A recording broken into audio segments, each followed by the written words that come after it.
Friends, welcome back. It is time for hashtag Real Race Talk. You see it right there. It is the Revved Up Sports Show.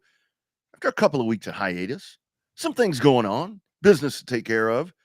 We're doing it once again on a Wednesday, a hump day edition. How about that? Showtime Bobby Chaffee down south over in Hayes County. I'm in Williamson County, and we've got a good one for you tonight. Lots of racing to talk about. Bobby, man, I texted you this morning. I hate this time change. I just cannot get my shit together. It's like I feel bad. I'm oversleeping. I'm waking up in the middle of the night. Can we just leave this alone? I'm done with this stuff. Well, you don't have to worry about it till, say, October. Yeah. By then, you'll probably be used to it. But yeah, it's weird waking up in the dark versus having to wake up when the sun's already out. So I keep the bedroom blinds open. I don't have any neighbors behind me just yet, so it's not as bad leaving the bedroom blinds open on occasion. But what are you doing? What are you doing in there, my man?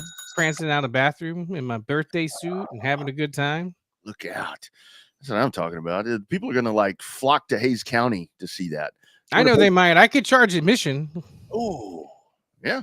You have a magic Mike show in the back window there. There you go. That's something you could do.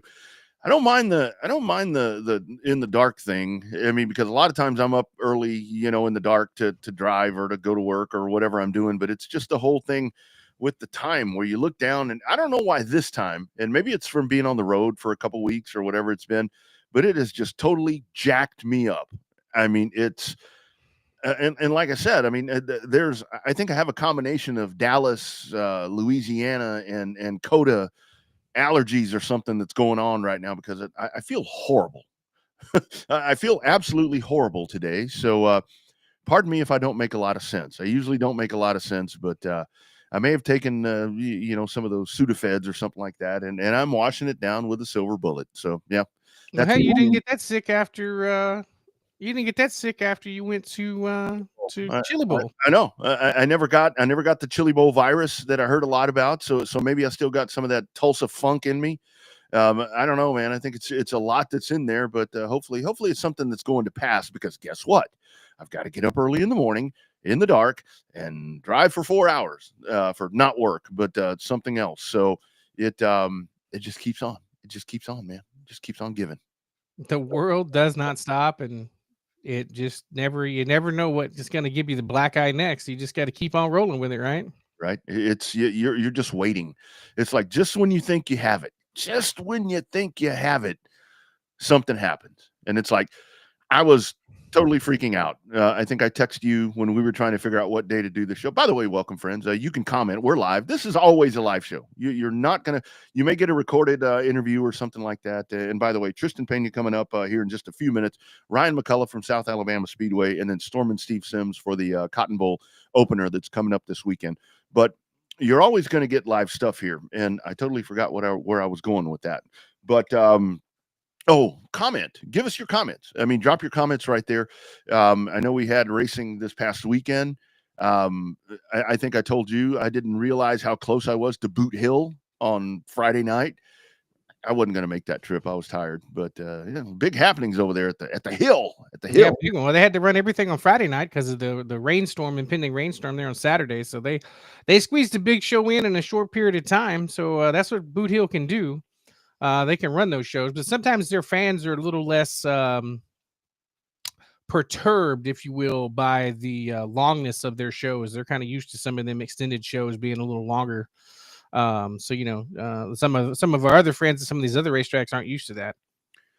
That was something that I took into mind when I thought about going there, because what I was doing there, I mean, the work that I had to do, I had to be up at like 8 a.m., and luckily the venue, I was staying in the venue, essentially, the convention center right there. But it was like, I know that this thing is going to run late, because I'd been watching it for a little bit, because I totally forgot it was on. I just can't keep up with the dates anymore.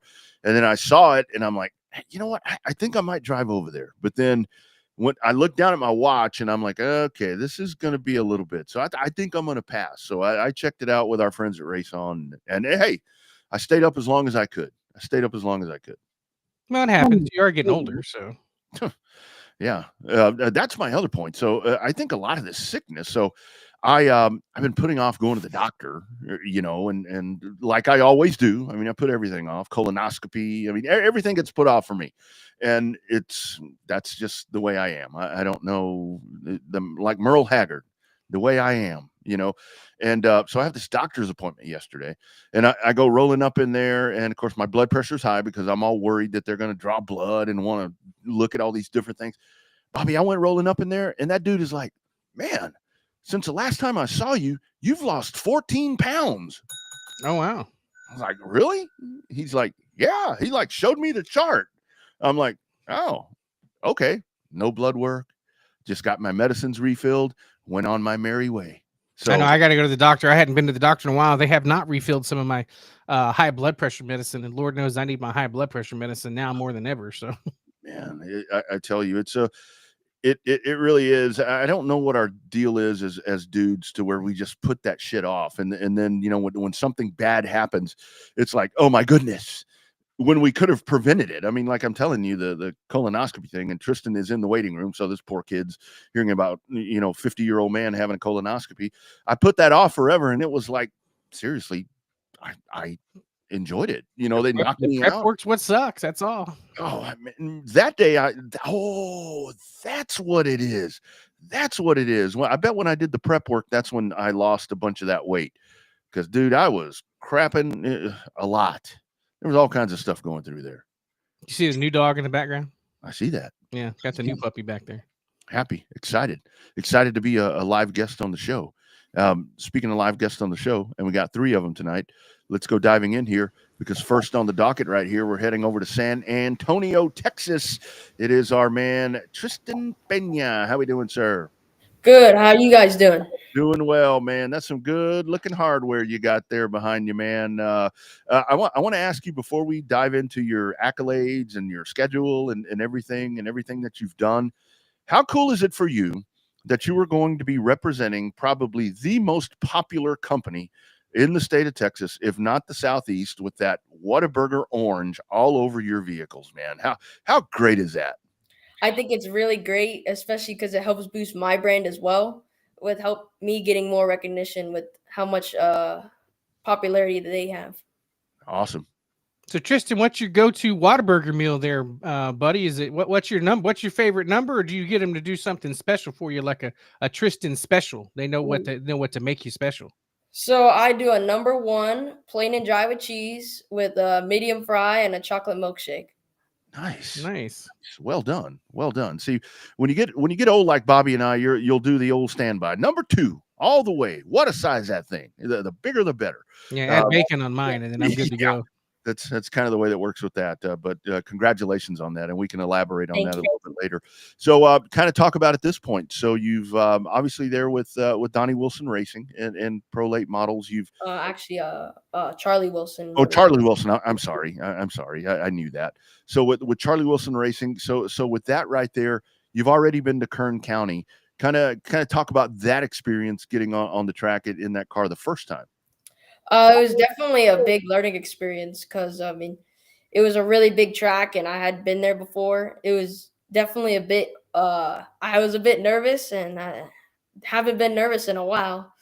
And I was just really excited as well. And we did pretty well out there. We started 11th and finished 11th, so not too bad. We didn't lose any spots. So it was a pretty good learning outing. Absolutely. So, Tristan, how's the West Coast? I mean, obviously, you keep up with racing all over the country. We've often said that sometimes the West Coast racing is a little bit underrated simply because it's like West Coast football. Not everybody stays up late to watch it because it happens so much later than on the East Coast that you get.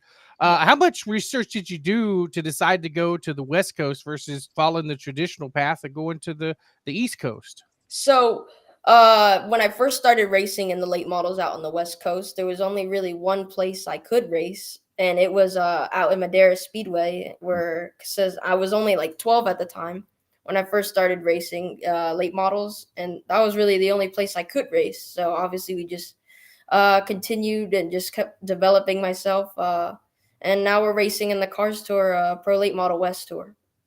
So talk about that part. The Cars Tour is kind of, in my opinion, the best series, that if we want to call it a short track series. Talk about that move right there with Charlie Wilson. I mean, to do that's a big step right there where you're getting to run with some top flight drivers right there at a very young age, Tristan. Yeah, I'm definitely going to be one of the youngest ones out there, and I think hopefully we do really good. Hopefully show out and with the Whataburger colors. There it is. And yeah, hopefully you do good this upcoming weekend. That's it. So talk about some of the trophies behind you. Obviously, you can learn a lot about you in about 1:34 with that promo video you posted announcing the Whataburger color thing. Tell us about the experience, how long you raced the quarter midgets, and then what year, what ages you were, and then how old you were when you transitioned up for the people that don't know your name as a household name just yet. So I started racing quarter midgets when I was 7 years old, and I have won a lot of quarter midget stuff. And I have 2 trophy cases filled with quarter midget stuff. And I started racing late models when I was around 12 years old. And I got 3 wins in my second year and a 5th place points finish in my first year. Wow, that is awesome. That's a great start right there for you. So kind of with the quarter midget thing, because there are so many around the country, we've heard it time after time, so many great drivers that are now in the Cup Series and the Xfinity Series, you name it, that started there, even on the dirt side. Kind of talk about the importance of quarter midgets. I really like that because here in Texas, I mean, I know so many people that have started out, like yourself, but you really do learn the lessons that you need to learn, car control, flags, race procedures, all of that. It really is a great starting ground, I think. Yeah, I think it's one of the best ways you could start racing in the circle track scene, as it helps you learn the basics of circle track racing. Absolutely. So it's in terms of the transition out. I mean, obviously a late model, pro late model, whatever late model we want to call them, is a huge difference from the quarter midget. Like how much, like who was your mentor? Who was the guy or gal you leaned to the most to get you through that transition from running the quarter midgets into running the late models? So my crew chief, Charlie Wilson, definitely helped me get accustomed to the late model, and definitely just a lot of learning that first year. But once we started learning and we kept improving, and we won a couple races in the second year. So definitely one of my biggest mentors. That's right. Tristan Pena heading to Kern County this weekend with the Cars Tour West Series, and then heading over to Houston. Talk about that part right there in the Pro Truck with the beautiful number 50 Whataburger truck. Kind of talk about that right there. Diving into the tailgaters. Yeah, I'm excited to go out there in Houston and run my pro truck for the third time. Hopefully, we do good, and I think we got a really fast truck. Yes, sir. So how did you land on number 50? Is that just something that Whataburger wanted? Is that your number that you've been running on the West Coast? Quarter midget number? Talk about the story behind your number. So I used to run in quarter midgets. I used to run the number 24, and obviously Jeff Gordon, lots of very famous people ran that number, and I want to branch out and make my own brand, as you would say, and run the number 50 because I just feel that's a number that no one really runs, and I think it was really a really good choice. Yeah, absolutely. So Tristan, the one thing that you and your group do, you do an amazing job on social media. I mean, you can go Thank you. to TP Racing there, and you see everything that's going on. Kind of talk about the importance of that, because in the other part of it, it's obviously working because a lot of your posts are welcoming back Apex or welcoming Whataburger or welcoming whatever. Kind of talk about the social media dynamic for you as a very young dude. You're killing it, man, with social media. Thank you. Yeah, social media is definitely one of the most important aspects of racing, as that's how you really promote yourself. Yeah, no doubt. So what's your go-to app, dude? I mean, are you even old enough to have a TikTok account? I mean, what's I your do favorite go-to Facebook app? and Instagram, and also Facebook and TikTok. Instagram. Yeah. Well, that's good. I mean, be careful with some of those models if you follow some of those models, though. I know you're a No, young I don't dude. follow any of those models, man. Yeah, no, that's Bobby. That's what Bobby does. Don't listen to him. Yeah, they don't follow me back. I don't know why. Don't listen to that guy. That's bad stuff right there. So the outlook for the weekend. So heading over to Kern County, and first tell me about Kern County, because I think that Kevin Harvick has become such an influential go-to guy in racing and short track racing. Talk about that facility, man. That thing looks top notch all the way. Yeah, it's a top notch. It's NASCAR ready facility. It's a really well paved racetrack, and it's a really nice racetrack. Excellent. So now, have you been to Houston before and anything? Have you come to watch it as a fan, or is that going to be your first experience there at the Palace of Power? I've actually raced there two times last season. Mm-hmm. Okay, good. 2 times. Yeah. Okay, that's what I get for not paying attention to show notes. So with that, Tristan, for you with going to the pro and then going with the truck, kind of your thoughts, because obviously you've tested the truck and you've driven the pro late model. So how is like the throttle response and all of that? Because I know a lot of times when you go from a pro truck or a pro late model to like a super late model, you just have all this horsepower that you just hit it. Kind of how is the horsepower? How is that when you hit the gas on those two? How do they compare with a pro late model and a pro truck? So the Pro Late model is definitely a lot. It has a 604 engine from Chevrolet, and it's definitely you have to baby it a little bit more than the truck, because the truck has a 602, which has a decent, a lot less power than the Pro Late model. So you can get on the truck on the gas harder in the truck. Nice. Which one do you like better? You like the sensation of the late model? You like the bigness of the truck? Because you gotta wheel them both, but truck's a little bit more forgiving, a little different chassis kind of setup. So which one's your favorite, or do you just love them all? I think I love the truck more because it's definitely more of a challenge to drive, but that's what makes it so much fun. Yeah, you can just kind of dog that thing around a little bit Yeah. and just wheel it. So last one for me, Tristan, is and you mentioned Jeff Gordon with the 24 and all that. Racing heroes for you. You know, a lot of times, like for myself, my dad was my racing hero, but Terry Labonte, AJ Foyt, a lot of different guys that I really looked up to, and they were the guys that made me love this sport. Any of those for you that you can single out that have really made a mark on what you're doing at this point? I think definitely Jeff Gordon and William Byron. Those guys I'm big fans of them. Absolutely. The 24 thing. That's what it is. Yes. 24. There you But go. hey, you know what? That's good. They They all are good young representatives of sports, just like you are. So maybe one day you'll get your car parked there at the center there at Daytona, inside the little museum right there. So good luck, dude. We'll Thank be you, man. following along here from Texas and San Antonio, and best of luck there in Houston, and best of luck at Kern County, man. Thank you, sir. All right, Tristan, take care, my man. Be well. You too. You bet. Here he goes. Guy can talk. That's the other thing right there. I wanted to ask him. You got some media training. I don't know if he has that or if he just has it, the gift of gab, as they like to say, but they really do. I invite you to go to TP Racing on Facebook, because you go there and look at the work that they do on social media. It's that Whataburger thing is a banger, man. That thing is unbelievable. That is such a great video. Yeah, you learn a lot. I think it's 1 minute and 34 seconds long, but you learn a lot. I was actually watching part of that when we signed on to the show earlier, so I got a chance to watch it and check it out. You shared it on yours. If we get a chance, we'll share it on our page. But lots of good things. I think that's one of those names you're going to have to remember coming up here in the NASCAR regional tour and stuff like that. I think that's a prime candidate for a Drive for Diversity ride coming up here in a couple of years in one of the late model programs from Max Siegel. So. Yeah, absolutely. I think that all the pieces are really in place right there, and just a good racer, just a good driver, a great family. I mean, you can, I'm Facebook friends with his dad, with Jason, and you can really see how they have him honed in. It's one of those things to where you don't see this dude, and he's not kind of that diva thing that we talk about all the time.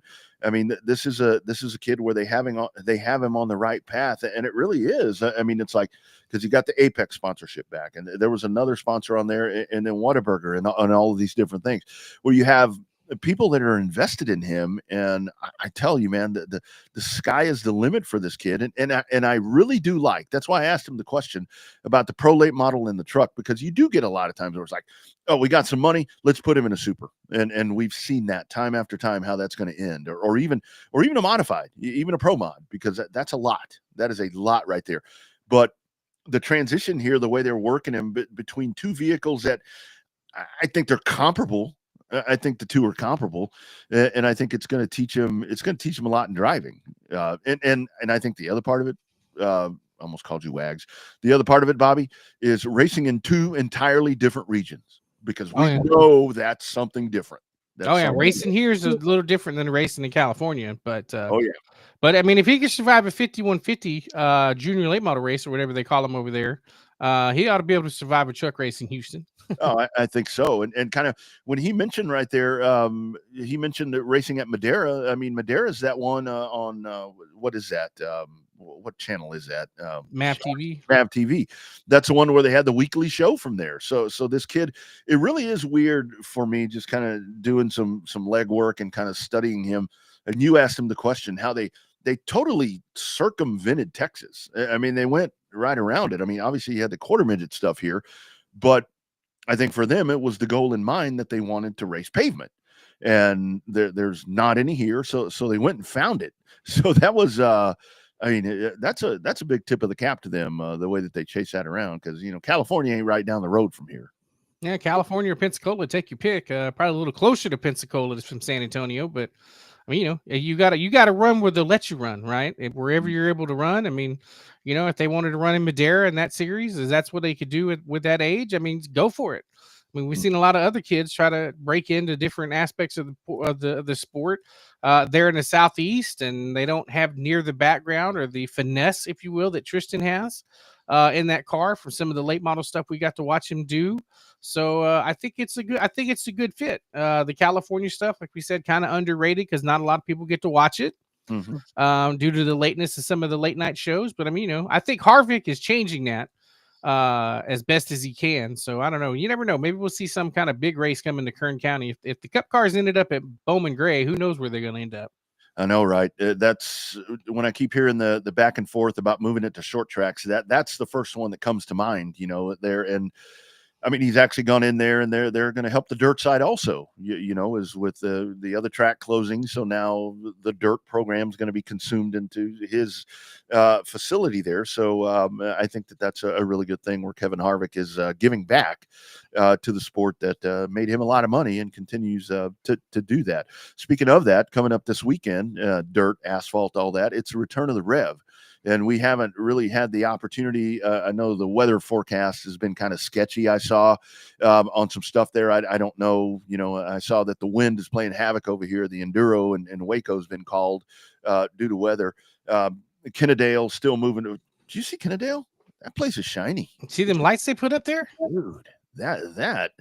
I saw people on there saying, fix the PA. I'm like, forget the PA.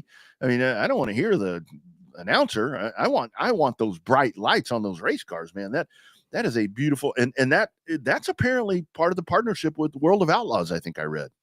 I mean, they must have come in and put the added in the lights. I mean, Kennedale's a top-notch facility, but you know, lights at the racetrack never hurt. Oh, I mean, it never hurts to add in lights at a racetrack, so that's a good thing. Yeah. Hey, speaking of Kennedale, man, tip of the cap and our thoughts and prayers with our good buddy Doug Rollo. Former announcer there at Kennedale Speedway Park up there, not doing so well health-wise, but hey, you never know, he might be watching the show tonight. So kudos to you, Doug, and we're praying for you and hope everything turns out the best it can, buddy. Yeah, man, that's one of those guys that a grinder, man, been at this for a long time. I actually do want to give a shout out as well. Speaking of grinders and guys that have been at this for a while, I want to give our man Jay Hallis a big tip of the cap as well. I actually woke up, I think it was Sunday morning there in Louisiana where I was, popped the computer open, and boom, there's a full recap about the Jamie Campbell Memorial. So if you guys have those recaps that you can forward over to us, that only gives us more arsenal to showcase your racetrack. And that's really what the show's always been about. I mean, we want to give you some free run. So kind of send us those press releases, send us results. I mean, we look for them, we look them up, we do all of that. But if you can give us that, that sure as hell makes it a lot easier to talk about your racetrack. That's right. Give us the content, and we'll make sure you get the positive pub out of it. That's how that works sometimes. You damn right. You damn right. Absolutely. We'll go back on that Rev thing. We'll talk about that here in just a little bit, because I know it's been a lot of back and forth about. I know that I personally had always hoped that would end up an asphalt track. I think that. You know, markets and everything, they're a little crazy. Asphalt racing is its own thing, where it's so hard to do that right now. But I kind of always hoped that one kind of being isolated over there, kind of in its own spot. And again, that's detrimental to it probably. But I always had hoped that was going to be a pavement track. I've never seen a race there in person, but I drove by there, kind of snuck in there and looked around when it was still paved. But I'm glad it's open. I don't care what surface it is, but man, I think that would be. That'd be a pretty cool one to see a Cars Tour race, or UARA Sportsman or something like that. I think that'd be pretty cool. Well, they're doing the rules right, even if it's a dirt track, right? Yep. They've definitely gone through, and they have. It's going to be a finesse track, if you will.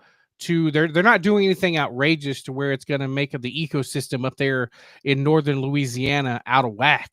Yeah. They're using the same factory stock rules as everybody else up there. They're using the same modified rules. All their classes are pretty much similar to all the other tracks that are running up there. Boot Hill, some of the other tracks. Boot Hill comes to mind because that's probably the closest one to them.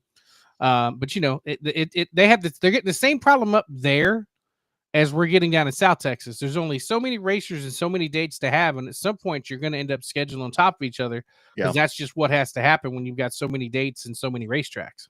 Yeah, no doubt about it. No doubt about it. So the Rev firing off this weekend, and also this weekend, one of the marquee events when it comes to super late models around the country. Obviously, one of my favorite events. I've had the pleasure of getting to make a race call on that one time. Not able to get over there, unfortunately, for some work stuff this year, but I'll tell you who will be there. That is always there. It is my primo.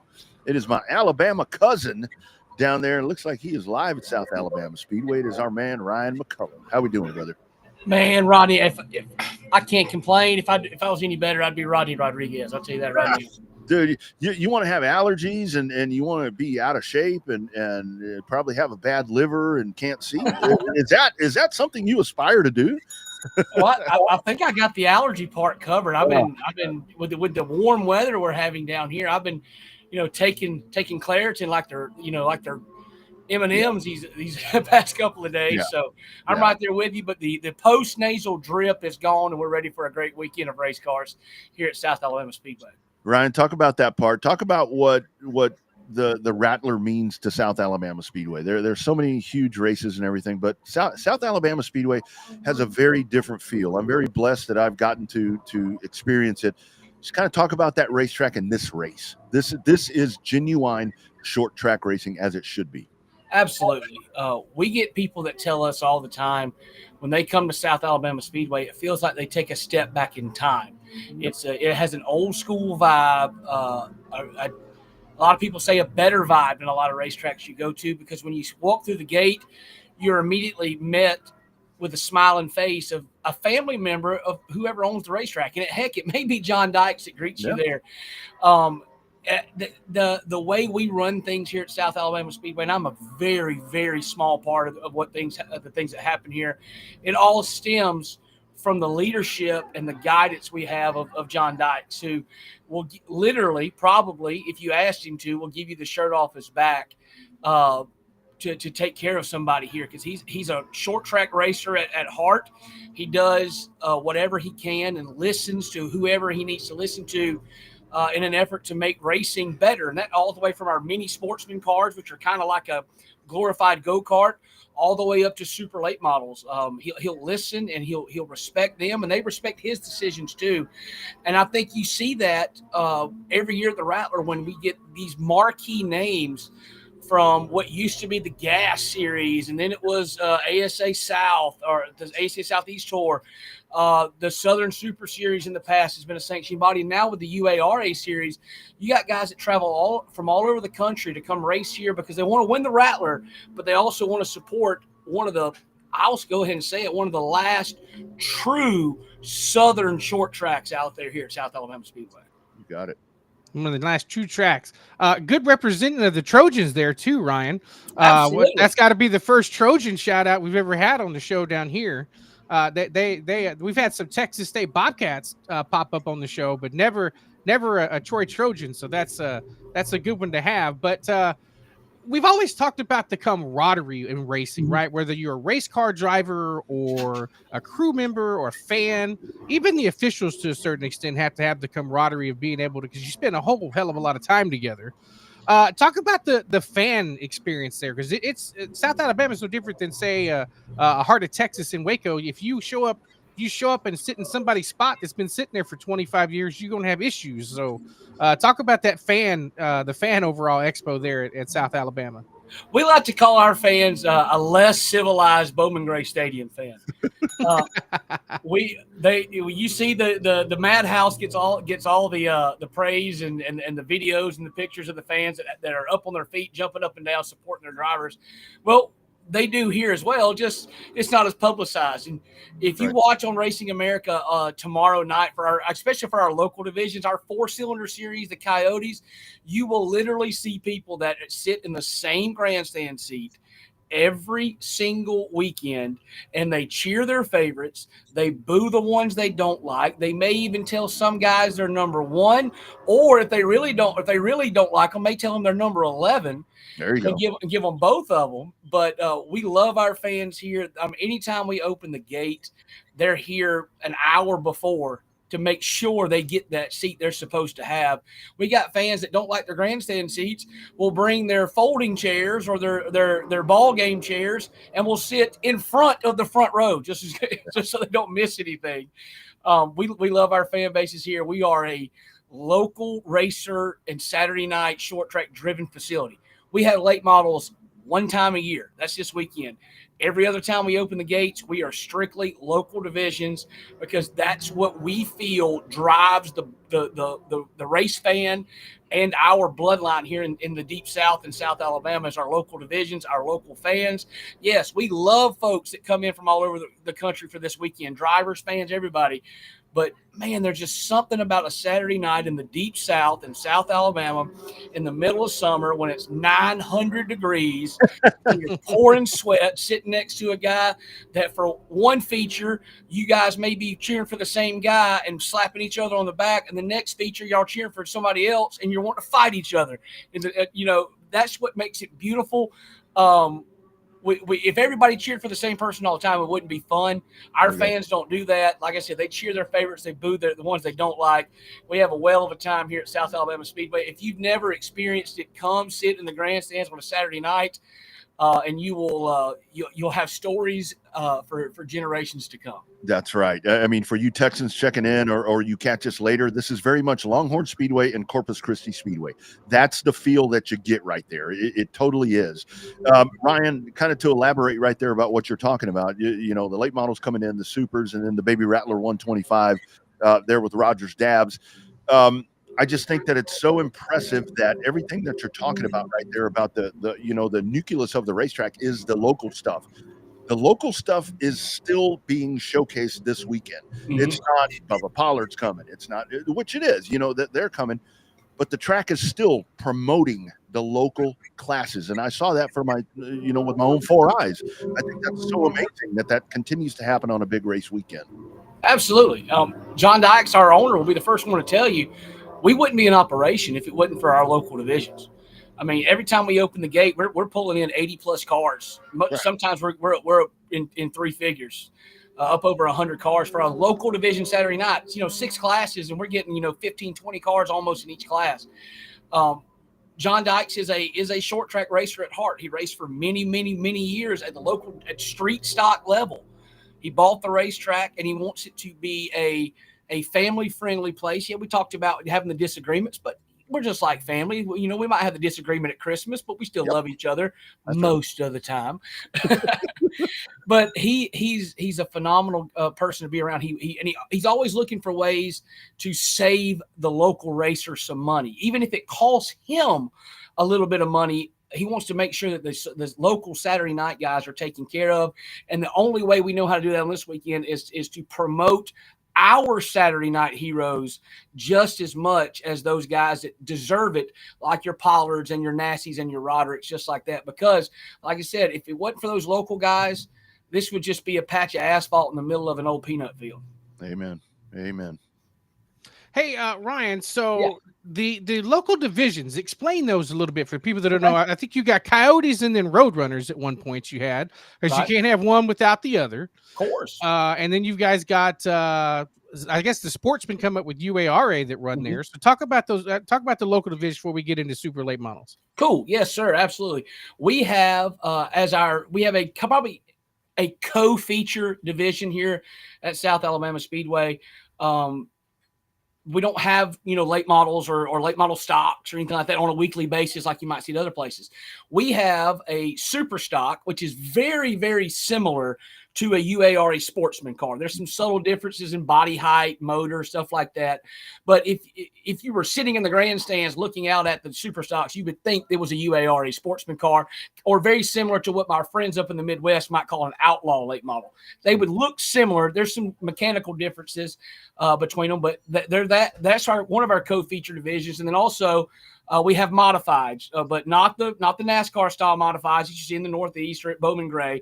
The old school, they used to call them Florida mods or Gulf Coast mods or whatever that. I call them driver mods, because you've got to know how to drive a race car if you're going to put all that horsepower on those skinny little hard tires on the rear. You ain't got a big old wide Goodyear tire on the back of that thing. It's narrow, it's hard, not a lot of grip in those things, but you still got whenever you need it, 580, 600 horsepower at your right foot whenever you want to get on the loud pedal.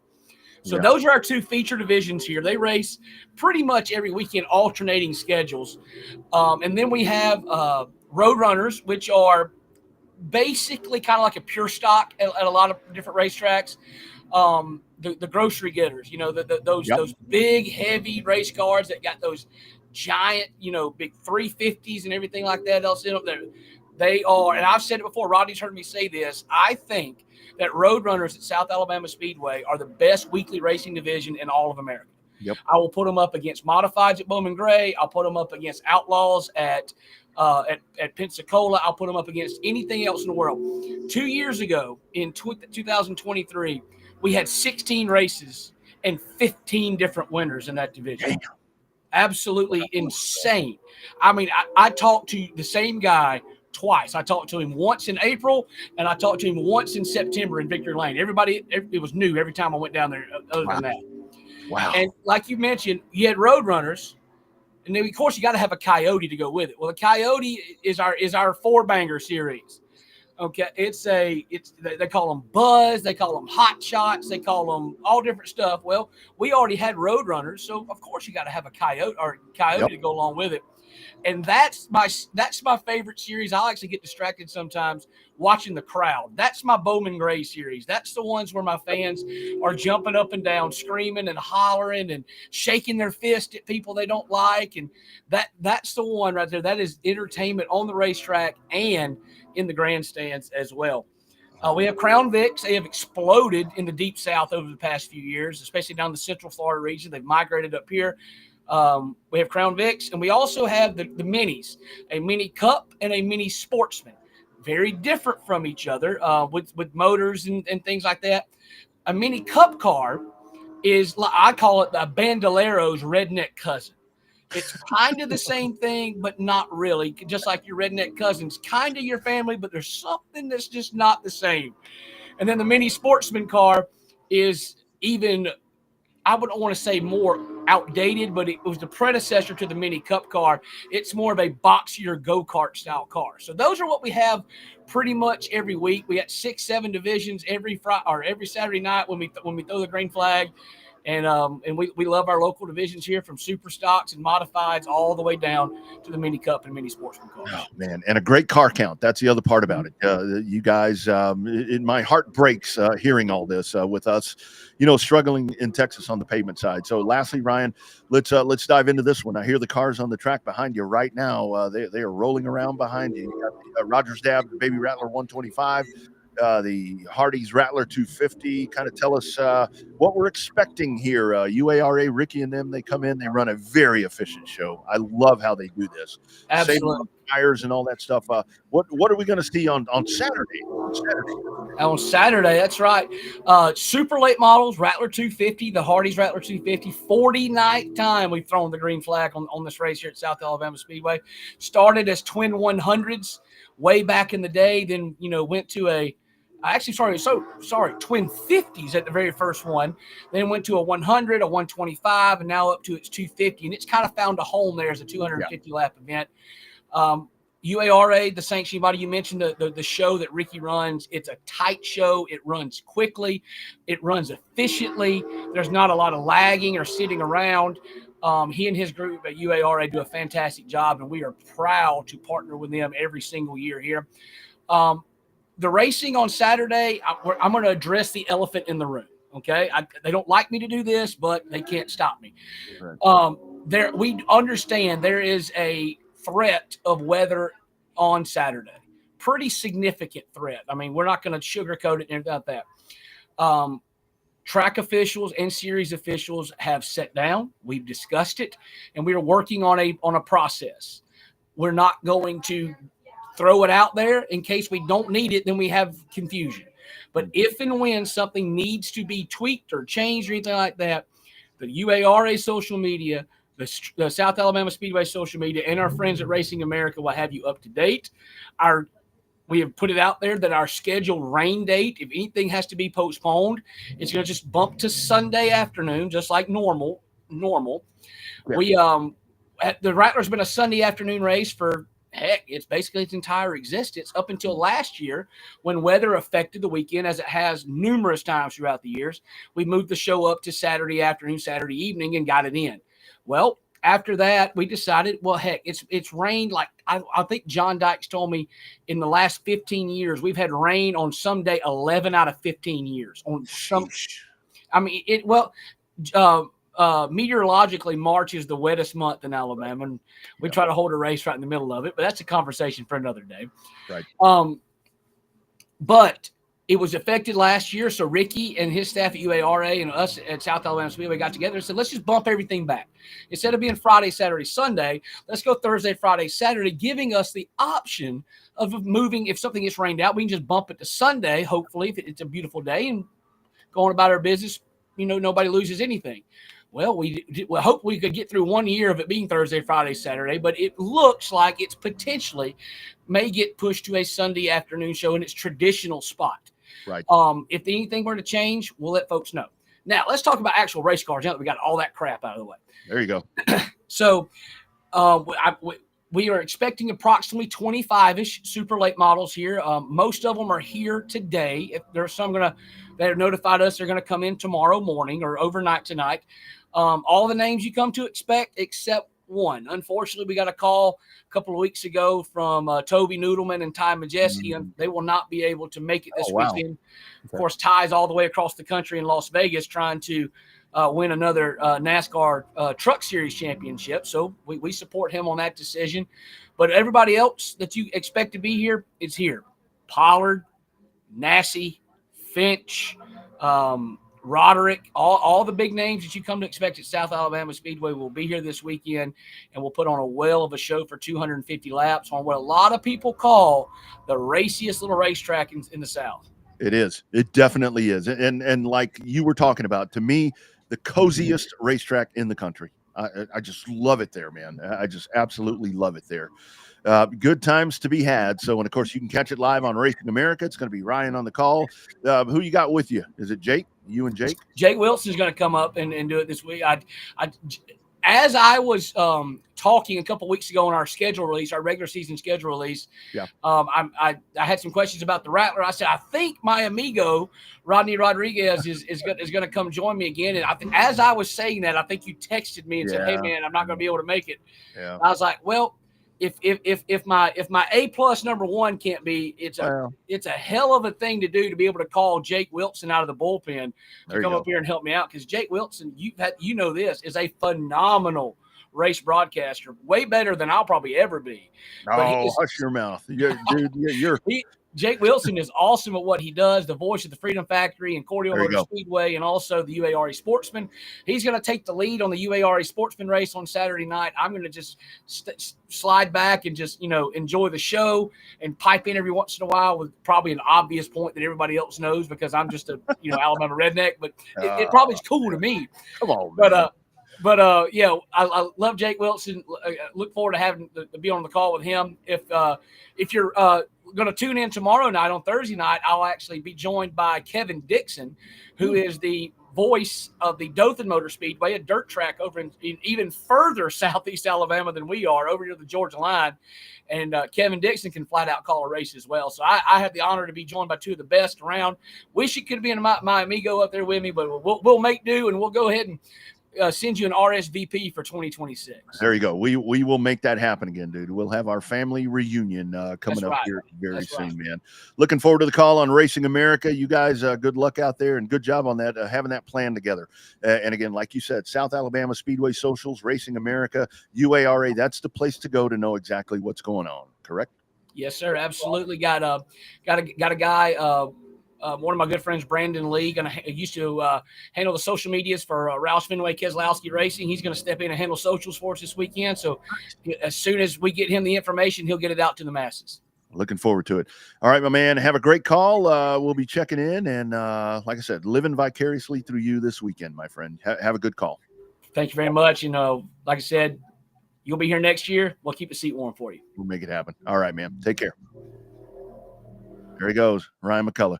That really is the coolest place, Bobby. You would love that place. You would love that place. It is.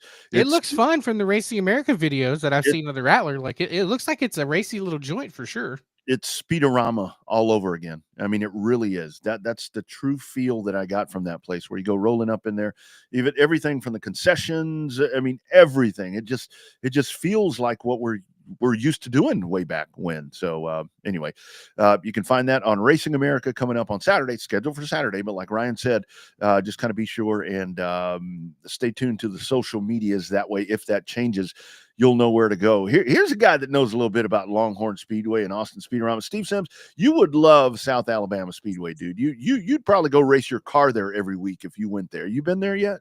No, and just the sounds of those guys that are going to be racing there this weekend. That sounds like a great race. Hopefully they get it in. Yeah, absolutely. So, Steve, welcome to the program. By the way, great backdrop you got right there. I like that quite a bit. Thanks. Good to see you guys. Hey, Bobby. Hey, dude, Steve. I'm good. Just sitting outside. It's a beautiful night out. Looking forward to talking to you guys a little bit. So, Steve, is the race car ready to go? You got it in the box. Y'all still doing some tweaking? I know you sent me some pictures of some structural changes going on there at the Sims Racing Empire. Is the rocking and rolling number 58 ready to go? It's ready. It's on jack stands till Saturday, but it'll be. Oh, look at that! But it'll be ready to go come Saturday. Definitely. Looking forward to another season out at Cotton Bowl. So, Stormin, you've raced for a long time, dude. How has racing evolved? Obviously, it's still expensive, right? Whether you raced in the 80s or you're racing in the 2020s here. But how has racing overall evolved? Is it just different because you can't go to a junkyard and get A-arms, control arms, hubs, and you got to order everything from a magazine? In your mind, how much has it changed? We'll just say over the last 10 years, say since Kyle closed. A ton. It's like they call our cars factory stock, but there's probably only 3 or 4 things that came from the factory: the frame, the lower control arms, the rear end, and the engine block. And that's about it. Everything else you get from a catalog somewhere, or you make it, you build it. I build my own bodies on my cars. All in Designs wrapped it for us. And if you haven't noticed, I stole my nephew Garrett's wrap design that he designed, I think, back when he was probably in high school or middle school, doodling when he's supposed to be learning. But I love the looks of his car, and so I had to copy him. I'm a big supporter of my nephew Garrett on the Lucas Oil Late Model tour. Steve, let's talk about him, because that's a guy where it kind of knocking on the door for a little bit, just kind of right there, but picked up the win last year, kind of got that done. But I mean, right now coming out of the box, this guy is so freaking fast. I mean, anytime you turn this stuff on, that dude's right on the pole and right up the front of the pack. I know, we're excited about the season that he started off with already, and then they were racing a whole bunch, but now he's been off for about a month. But I talked to him a couple days ago, and they're ready. They'll be racing Friday night and Saturday in Tennessee at a World of Outlaws race, and looking forward to watching him again. We're so proud of him, our whole family. We've got a lot of supporters. We've got a lot of Austin sponsors that sponsor my car and Garrett's car. You'll see Arbor Auto Works on his car, Browning Auto Parts, and Scott and Kelly Mitchell from Giddings Ranch. Their names are all on Garrett's car and my car, so it's really neat that he's got Austin supporters as well, because he was actually born here in Austin. When you watch the broadcast, they always say he's from Las Cruces, but he was actually born right here. So he was here for his first couple of years, and then he moved back to Las Cruces, and that's where he started out there. Absolutely. So, Steve, you and I got a chance to talk about this on Pit Road, the Red Bull experience with SVG and Connor Zilic, and then some of the Formula One guys. How much can you talk about that? I know you probably had to do NDAs just like we did, but talk about that experience a little bit with SVG and them filming that Red Bull spot out of Cotton Bowl. Oh, that was really neat. I was really fortunate to get the call to be one of the 4 cars that got to be in on that and go out there and watch it. The whole thing happen for a couple of days and see how they do all that. It's a lot of hurry up and wait, but then it was really cool watching them race. My car's never went that fast as it's gone with SVG driving it. So I realized it's not the car, because, man, he was fast. And I talked to him on pit road just before he got in his car the other day and asked if I could take a spin in it. But he said, no, this isn't my car. But it was cool to go up and remind him of who I was. I said, yeah, you drove my car at Cotton Bowl, and then it clicked who I was. But I was glad that he was tall, because that's the one. I was happy that he drove my car. Connor Zilic was really cool too, but I've been an SVG fan ever since that first race that he won in Chicago a couple years ago. Yeah, absolutely. So, Steve, like when you and I were kind of going back and forth there, talking about Ryan, I don't know how much you heard what Ryan was talking there about South Alabama Speedway. I kind of wanted to bring you in because let's talk about kind of that feel there with Cotton Bowl Speedway. Obviously, with a lot of drivers that compete there, because it's ladies and men, that compete there. We've kind of all been family for a long time. Just kind of talk about that as we start another season coming up on Saturday. It fires off. Just kind of talk about that vibe there at Cotton Bowl Speedway. It's very similar to what Ryan was talking about at South Alabama, to where it's like you're fierce competitors. You get out there, but the whole thing is there's a great car count. There's a lot of fans, and people are just entertained watching great short track racing on a Saturday night. Definitely. It definitely has that family feel. I think we've got a great year coming up with the new drivers and the new class coming in, the junior limiteds. I think is going to bring some new drivers to this sport in the next few years, give them a chance to get their feet wet up until a certain age. Um, the ladies are doing great out there in the classes. We've got another one. Gabby King is moving up to factory stock this year. Oh, wow. Taylor Stewart's been doing great. I call her Swift Taylor because she's getting faster all the time. She's doing great, and I think there's going to be a lot of good things happening out there this year. It's Marianne's. I think Marianne's had the track for about 7 or 8 years, and it's getting better every year. The car count is amazing compared to before she took it over. So she's done a great job. She and H have done a great job promoting the track, getting new people in it, keeping them in it, and I'm happy to be racing for them out there. Yeah, Steve, the thing that I've always been surprised at Cotton Bowl and happy at the same time is the fact it's so far out in the middle of nowhere that it still gets supported as much as it does. Because it's like that blessing and a curse, right? You don't have to worry about the housing development coming in and having to close it because they built right next door. But it's good to see the people and the families that actually come out from the metropolitan areas and in the country as well. That come out and support Cotton Bowl. Like you said, it's a good mix of family and racers and everybody else.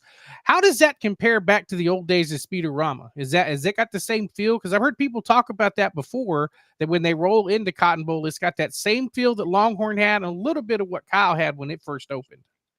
Definitely. It's one of the nicest tracks around. I think that's one of the things that it has going for it the best is it's fan friendly, nice restrooms. It's the facility is just very, very nice. I've been to a few other tracks, and it's just one of the top ones in the state, I think, and it's one of the fastest too. I think you probably only get faster speeds maybe at the half mile at Texas Motor Speedway. I think it might be I might be wrong, but I think it's the biggest track around, and it's fun, it's fast, it's scary at times. It's got everything. There's nothing like you're getting ready to start a feature, and Nathan turns off the lights. You get ready to go down the backstretch. H comes over the radio and says, "We're going green next time by." And you get all kinds of emotions because you just don't know what's going to happen. Chaos is about to happen. You try to make it. You try to make that first lap, and the next one, you try to get through it, and man, it's as exciting as it's ever been to be driving a race car. That's for sure. H says we're going green at the pink tire. We're That's going right. at the pink tire. Yeah. With y'all's class, Steve, talk about that, because with the factory stocks, I mean, there's a great kind of nucleus there of you guys that's your home track. I mean, that's where you race. But Cotton Bowl, it brings in, I mean, on a given weekend, you get some guys from South Texas that make their way in. You get some of the guys from North Texas in factory stocks and so forth. Kind of talk about that part, because it's like the invaders come in, and when the invaders come in, it ain't just some Joe Schmo down the road. Oh, man, it's guys that are talk about the invaders. Dalton Faulkner and Jared Maupin and the Torres brothers. Yep. Man, if the class wasn't tough enough to run in already and tough enough to win in, man, and then all those guys come. And the craziest thing especially about Dalton Faulkner, almost everybody out there, pretty much everybody has a car that's like an Outlaw or a Destroyer or something like that. The fastest guy in the whole state builds his own car, so that's pretty amazing what Dalton Faulkner could do.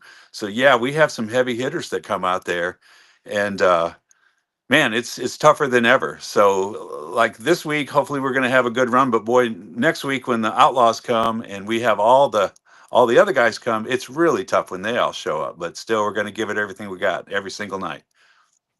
Well, as long as this outlaw show goes better for you than the last one, I think you'll be all right.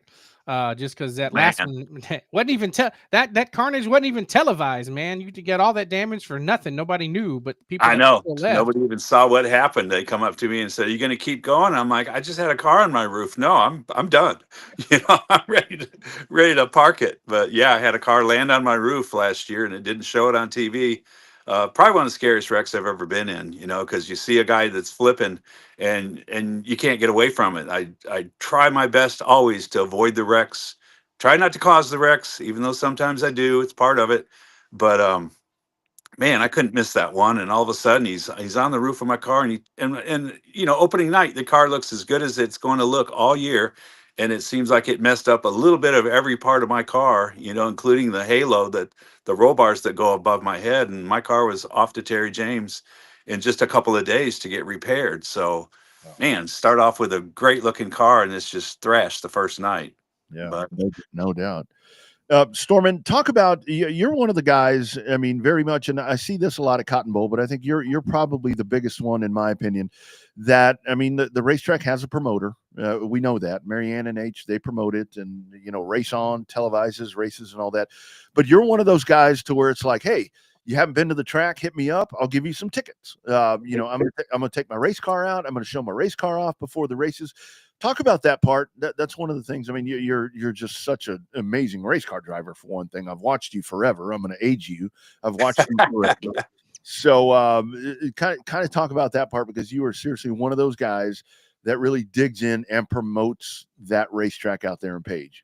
I'd really give it all I can.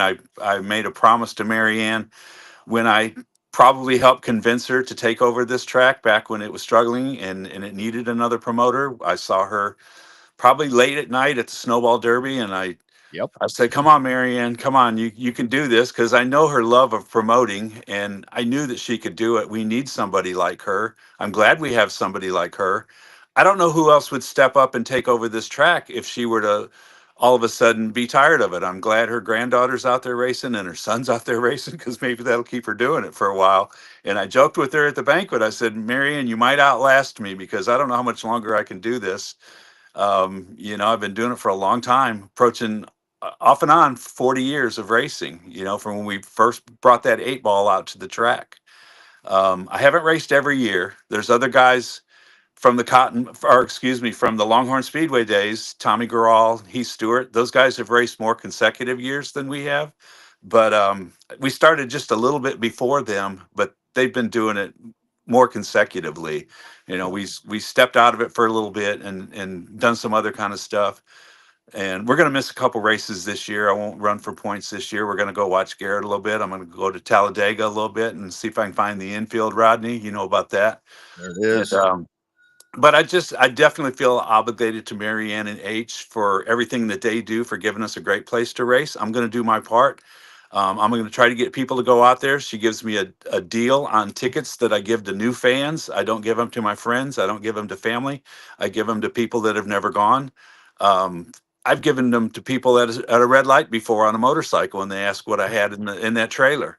I do miss pulling my car in an open trailer, because you get a whole lot more exposure for the track, but I got a great deal on an enclosed trailer, and I couldn't pass it up. That's right. Yeah, I'm very grateful to H and Marianne for everything they do for racing in this area. It's a thankless job what they do, but I see a smile out of her every now and then when everything goes well. That's right.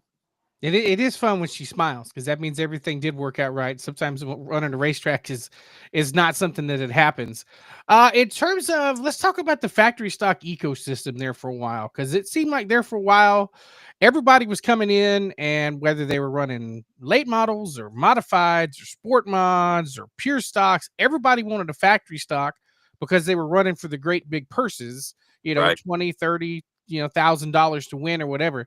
It seems like that has subsided a little bit, because some of the guys have realized it's not necessarily smart to have we'll call it more of an entry level class as it used to be described at to spend, $25,000 on an entry level car. So has the factory stocks kind of reached its mock speed as much as it can, to where some guys are like, yeah, I'm not spending $20,000 on a race car to run every week or whatever? Time will tell, because there were some really good looking race cars out there on practice day last Saturday. So I don't know if it's slowed down yet or not, but there were some really good looking cars. The 40 car, Brian Mailer has a great looking car.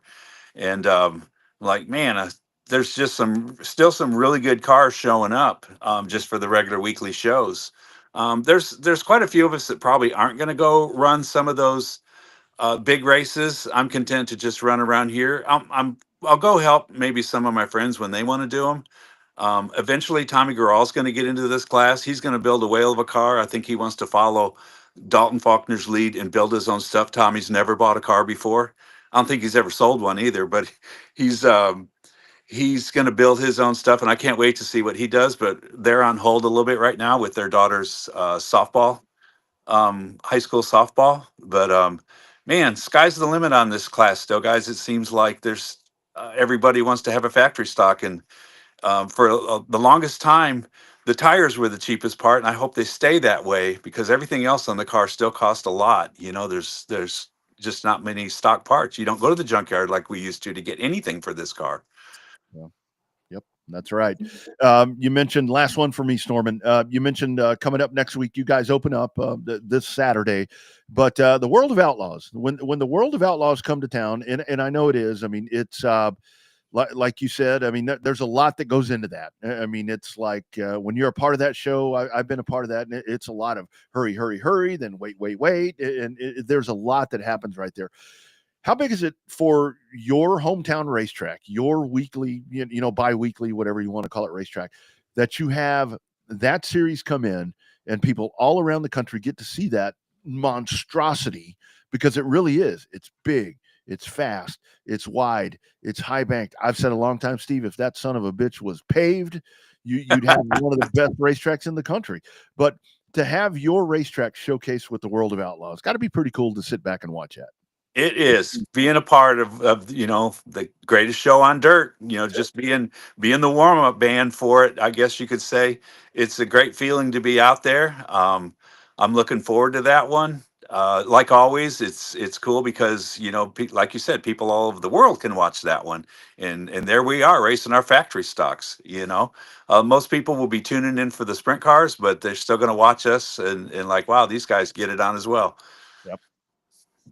Yeah, I'll be there for that one. I'll be the voice of the factory. I know it. I'm looking forward to it. That'll be a change for me after getting warmed up at Texana. Hopefully, I'll still have some vocal cords ready for the World of Outlaws. But it's a little early.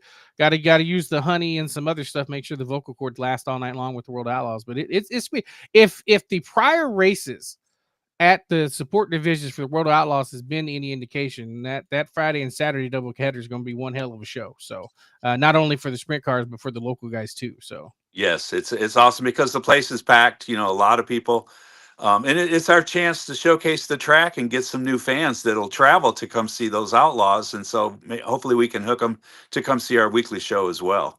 And I'm definitely going to be out there both nights. I'll be racing my car on Friday night, and I'll be up there in the tower.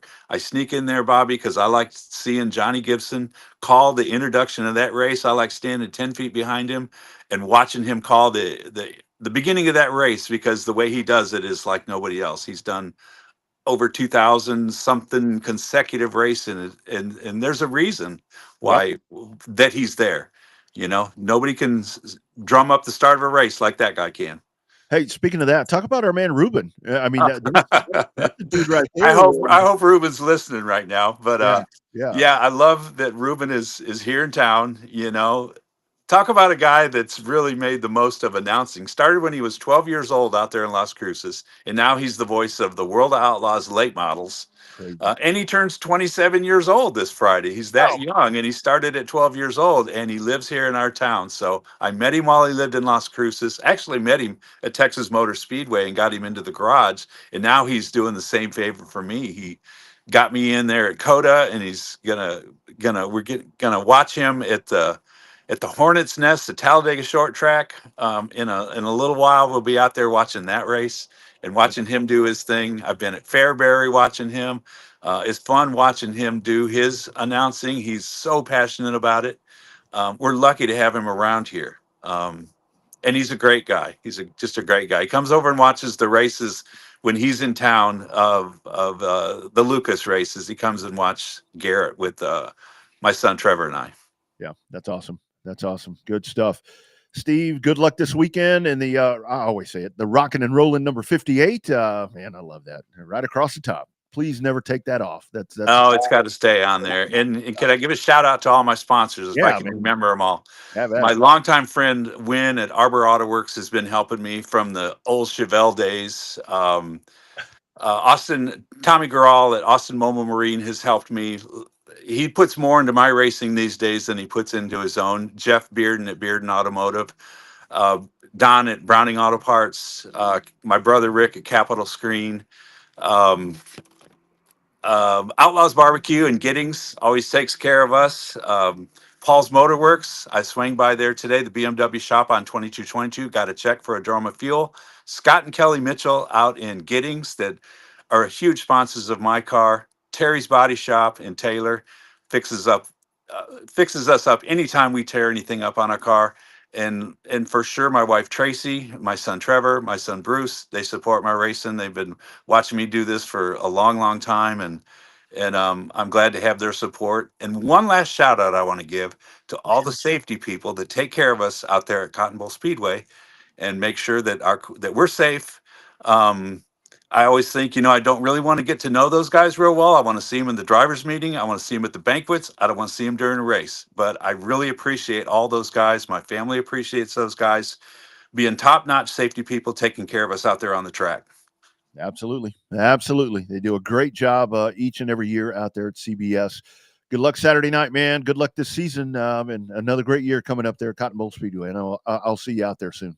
All right. Thank you, guys. Thanks for having me on the show. You got it, man. Take care. All right. Bye. Hey, Steve. There you go. Stormin' Steve Sims. And that is the opener coming up at CBS. And we'll get this pulled up here once again. That is coming up Saturday, March the 15th, the season opener. It looks like the Texas Dirt Trucks are going to, or the South Texas Dirt Trucks. I think, is that what they are now? I can't see that. I think they're South Texas Dirt Trucks, but I'm just old school. I'm still probably going to call them the Texas Dirt Trucks. Texas Dirt Truck Series. Yeah, whatever. I don't care if it's south, north, east, or west. RaceCBS.com. More information right there. Get your tickets, and you just roll up in there. And this is the prelude, as Steve talked about, coming up for next weekend. It's a World of Outlaws that will make their yearly trek for a 2-day show happening at CBS. And, of course, they're at Kennedale. Is that right? Yeah, Kennedale this weekend. And we're going to be horrible weather potentially up there. They can't catch a break with the World Outlaw show at KSP. That's for damn sure. Yeah, man, I'll tell you that's going to be the thing. And like Ryan McCullough was talking about out there at South Alabama Speedway, to be sure and check into the socials there of the racetrack and the South Alabama Speedway, Racing America, UARA, to figure out what they're going to do. That they kind of have a pretty good contingency plan. Isn't it funny? You remember that year we were down there when the Derby moved up an hour and it worked out so well? That's what they do now. So yeah. I think that's kind of what they're doing. Well, it didn't work out that so great that year. It got transferred to Monday, but yeah. But we got home in enough time to watch it on Racing America. So that's right. That all worked out really good right there. But great conversations tonight with Tristan Pena, Ryan McCullough, and of course Stormin' Steve Sims. Jamie Campbell Memorial. I was hoping for a better car count. I know it's early in the year, but I was constantly asking myself, everybody's always ready to race. Where the hell are you at? But looked like a good night of racing out there at 37. They had a good night. I think that the sky's the limit for Ray and them this year. They put a lot of effort into that sprint car show. They're going to have a unique opportunity with a couple of Wednesday night shows there in the middle part of the summer. So I think that the sky's the limit there for I-37. They have the ability to, for some reason, they get late models. Nobody else can get late models, but I-37 can get them. Yep. And so that's a feather in their cap, and hopefully that we'll see. I'm hoping it's not a prelude to what was, I think, with stems, though. I think a lot of people are set up to run with stems. versus running at a weekly track. So hopefully we'll see the counterbalance there when STEM starts running, because I think they start off the season, they pull a double header Friday night in Waco and then the next night there at I-37. So that's going to be a hell of a way to start that season for the South Texas IMCA Modified Series with KR and on-demand shirts. That's a pretty good little toe right there. That's a long way to go. I think a lot of people just don't understand, how big and broad this state is, and that's, it doesn't seem that far because we make those drives a lot, but it is. I mean, it is, and it's a 5-hour drive. So yeah, absolutely. And the thing is, it's not one of those things to where you can just whip over there. I mean, you're going to have some issues getting there. I mean, there's traffic, there's whatever. So yeah. So that'll open that up. Before we go, the Cup Series, Chris Bell wins again there at Phoenix. That's 3 in a row for him. Trying to go into uncharted water right here. I think the biggest story coming out of the weekend was the red tire, the soft tire. Really a good thing there, where I think that's now the back and forth is, do you want to do that at the championship race? And it's like, these people are paid a lot of money, these engineers and crew chiefs and all that. Yeah, I mean, strategy is good. Let's make it harder on them, Yeah. I think it's a good deal. I mean, I went back and watched it Monday, and I think it's one of the better Phoenix races we've seen in some time. Every time they have a soft tire, it turns out to be a good race. They had a softer tire there at COTA, and it turned out to be a hell of a good race with tire fall off. So we've seen that the last couple of years. The Bristol Spring race last year, when the tires were failing, Yep. and doing the flat spots and the showing the cords and stuff, that made for a hell of a Bristol race. So they don't want to get too soft. We don't want to have an Indianapolis fiasco like we had 14, 15 years ago that ruined the Brickyard 400, where the tires were blowing out every 5 laps. But I think Goodyear's onto something. I think what it is they've got 3.5 years of testing, real world testing for this new 18-inch tire. Yep. And I think that's what they've been able to learn is after a couple of years, you can only do tire tests so long that the tire test they did at Phoenix on Monday, the track conditions changed from what they were on Sunday. Different weather conditions, track was a lot colder. So, you can only get so much from the tire test, but that real world racing simulation, you can only get in a race and or potentially an all-star race. I think we'll see the alternate tires come out at the all-star race again there at North Wilkesboro. But it's freshly repaved, so you won't get as good a data as you will if you run them at Phoenix. So there's pluses and minuses to the way they're going to do this tire. But it is weird how for years, don't mess with the engine, don't mess with the fuel, and don't mess with the tires. Well, now we're running alternate tires. So that's kind of funny after all these years. And I think that's a big thing that NASCAR really does need to do, because this car, say what you want to say about this car, I mean, with the way the car is built, I mean, you're not going to have fall off if you have that compound that's not designed to fall off. And I mean, it's just not going to happen. I don't care what surface or what the length of the racetrack is or any of that stuff right there. So you have to initiate the tire fall off to make the competition better. And you mentioned the COTA race. We haven't done a show since that. I mean, I thought that was a great race. And I actually, for the first time ever, I sat in the stands and then was on the tower and watching all these different things. And it was really cool. I'm not the biggest road course fan unless I'm at home, because at home you can see everything. But that right there, as quick as they were coming around, I really like what they did there. And I'm hoping that we see that product once again, because like when they're talking about NASCAR not going to Mexico, which I think they squashed that and pretty much have said they're going to Mexico, I'm like, well, come south and run COTA again, because that was a really entertaining race. I mean, that kind of had an oval feel to it, that kind of on that back section over there, that short straightaway and then the turns. It kind of had a little bit of an oval race feel to it. Yeah, it definitely had a unique feel there for COTA, but a lot of people were disappointed that they cut out that mile of the track, but I think it made for a better race. Yeah. The fans, like they said at SMI on that track walk on that Friday of COTA, is that they decided they wanted to make the race a little shorter. The fans could see them a little more often, and I think it worked. I think the fans got what they were looking for. Obviously, it helps when the last 10 laps of the race, your top four is running nose to tail, not beating each other, racing each other clean.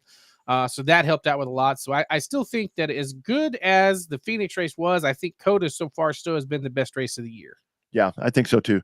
I really like what they did there, and for the folks that we're talking about, eliminating the long portion. I mean, that's what draws that out. I mean, that's what stretches them out and so forth. Yeah, it's really cool to see him on the back straightaway, hauling the mail all the way down. But I mean, I really enjoyed what I saw, and hopefully that's going to be the package moving forward, if indeed that track stays on the schedule, which I think it will, because I got to tell you, this time around, it really seemed like some people showed up. I saw a lot of casual fans.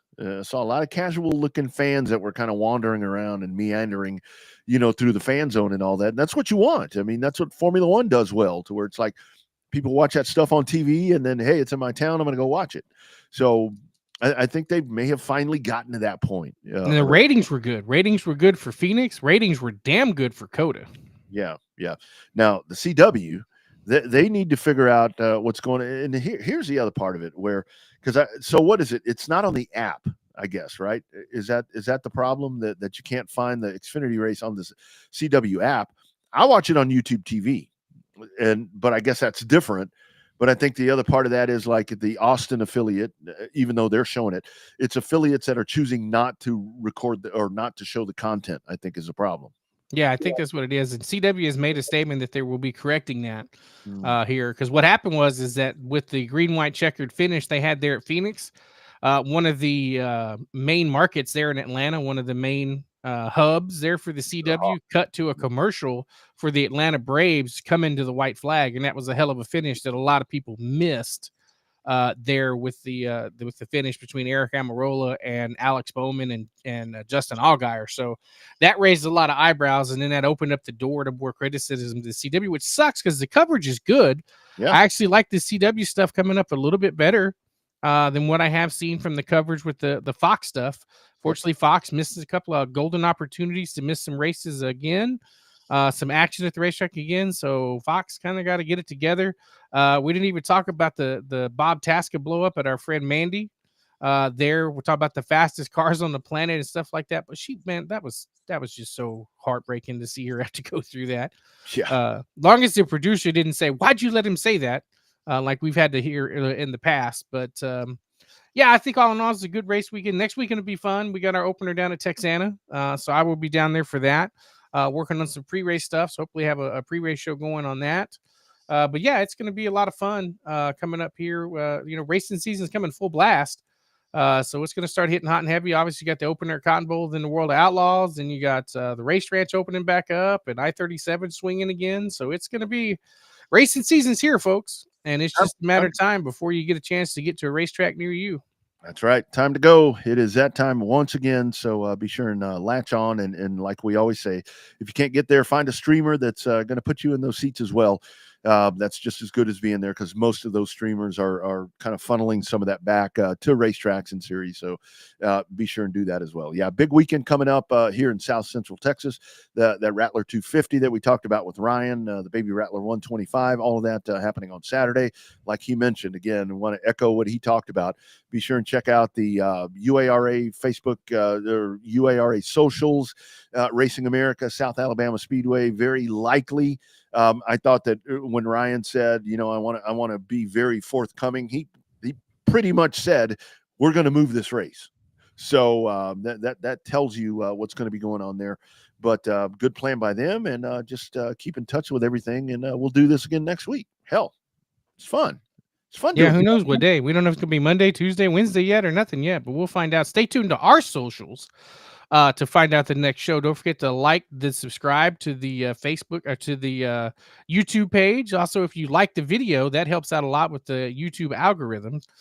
So if you like what you see, you can share the YouTube video, watch some other videos, different content and stuff that we put up throughout the week. So help support your original livecast show. Still the original. Only. Doing it first, definitely not the last, but we were the first ones doing it. So, yeah, it's like I said, podcasts are like kids. Just because you can have them, make one, don't mean you should have one. So there's lots of content out there, and we do invite you to check it out. Check it out and come on back. It's like Motel 6. This show is like Motel 6. Remember Tom Bodette? Was that his name? We'll leave the light on for you. Come on back. We're always here. We're always here. All right. Monday is that regular day, but just when it comes to schedules and full transparency, it's usually me fucking shit up. But anyway, so it's usually a Monday show, and thank you all for just being a part of this, because we'll continue to do this as long as you guys tune in. So Bobby, you ready? You got those vocals polished off and ready to get back after it once again over at the old TRP? Not yet. It'll be closer coming to Friday. So I'll be able to kind of work on get some pre-race stuff done or set up, and then try to get some no promises on the pre-race show. There could be some logistical challenges with the internet down there, but we'll get everything squared away the best we can down there. But it's gonna be a lot of fun. 6 classes and some award ceremonies with go-karts and different kind of stuff. And so it's gonna be, check out the Facebook page there, Texana Raceway Park, for all the details. Should have the full schedule released, I think, tomorrow, for sure, or definitely by Friday, to have the racing action ready to go. I've seen some of it and ready to rock and roll, and it'll be a pretty good time. A couple of notes there from Texana: any class that gets 18 or more cars automatically races for $1,000 to win. And thanks to Bud Jenkins from TECC Roofing and Remodeling there out of Houston area. If they get 21 or more factory stocks showing up on Saturday night, they race for $2,000 to win. Woo, man, show up, guys. Show up. I'd go, but I don't want to see that. I would have gone, but yeah, I was going to go, but it's too far. We weren't ready, and we're not going to race. And if you can't race your car, go to support the track, but don't race your keyboard. That's the easiest way to think about that. There it is. That's what I'm talking about. That is exactly what I'm talking about. And that's why I know I still have it in here. I know I still have it. That's why the great Nick Saban once said, "Why do you care about what some guy puts on the internet who's a fat guy?" There it is. There it is. It works. Don't fall into that trap, my friends. Don't fall into that trap. All right, Bobby, have a great rest of the week, my man. Keep plugging at it. I'm going to try to get these sinuses cleared out. I'm on the road tomorrow, and then we'll do it again either next Monday, Tuesday, Wednesday, Thursday, maybe Friday. Who knows? We'll do another live cast. It's always fun. No matter the day we do it, we always have fun. Fun first, and then everything else follows after that. That's it. Thank you all for being a part of the program. Check out the socials, and we will do it again. It's the original. It's hashtag Real Race Talk, the live cast. It is the Revved Up Sports Show. Bobby Chaffee. I'm Rodney Rodriguez. We will see you next week. We'll do it again.